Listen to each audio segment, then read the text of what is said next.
I'm Usha Banerjee, the Director Nursing for the Apollo Group of Hospitals, and I would like to talk on patient safety and the role of the nurses in making it important that our patients receive absolutely safe, error-free and credible care that the Apollo Group boasts of. In my opinion, the nurse happens to be the true advocate for patient safety, whether it is identification of a patient or passing on relevant communication or checking on the importance of providing medication to the patient which causes no harm, or preparing a patient up for surgical safety, preventing infections, prevention of falls. There's a host of things that the nurses deal with. I would like to draw your attention to the fact that the healthcare system has consistently failed in providing absolutely safe care to every citizen of the country. There are fundamentally a lot of latent errors in the system. There are a lot of potential harm that can be caused by human error. It's important for every nurse to make it sure that she practices her processes absolutely every time, whether it's first time, every time, so that there is absolutely no chance of creating any harm or any error when it comes to delivery of care. And today, in my talk, I would like to draw your attention to the clinical handoff process. Now, we've probably come a long way in the last few decades because of accreditation, because of pressures of revamping processes, or whether it's because of media attention, or because of growing consumerism in the healthcare.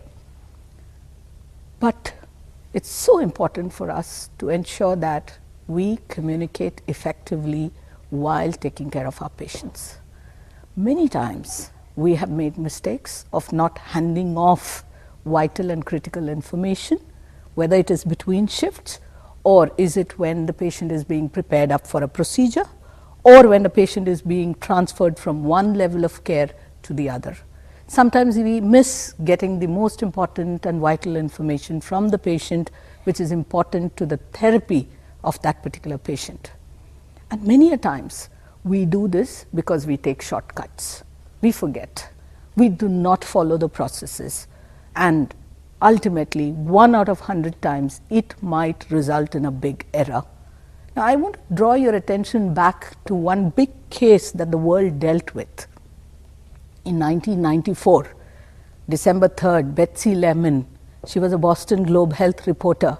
She died of an overdose of cyclophosphamide in one of the best cancer treatment centers called the Dana-Farber Center. And what happened? The entire nation was devastated. The entire clinical team was devastated. Families were devastated. They looked at transformation and broke down clinical processes, and they found that the most important thing is to include patients in their communication. Similarly, we all know about the baby Josie King's death, again of one of the medical errors.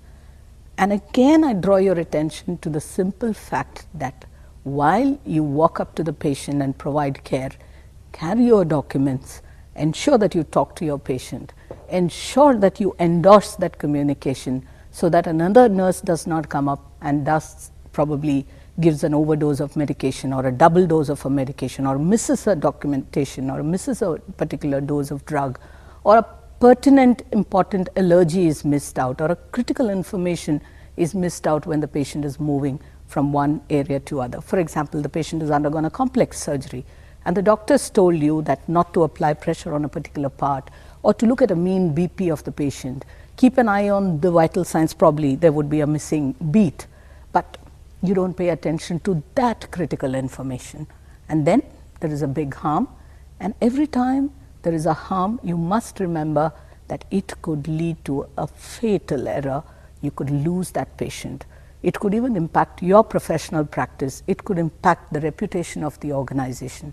So for all the nurses, I would advocate that please become the true patient's advocate by practicing your processes, picking up critical and vital information, passing on the information to relevant stakeholders so that the treatment could be planned appropriately. Do not miss vital information. Do not miss to pass on vital information in the interest of our patients. and one day you and me could be a patient too. So good luck, practice your processes, and ensure that your communication tops in your priority list while taking care of patients. Thank you.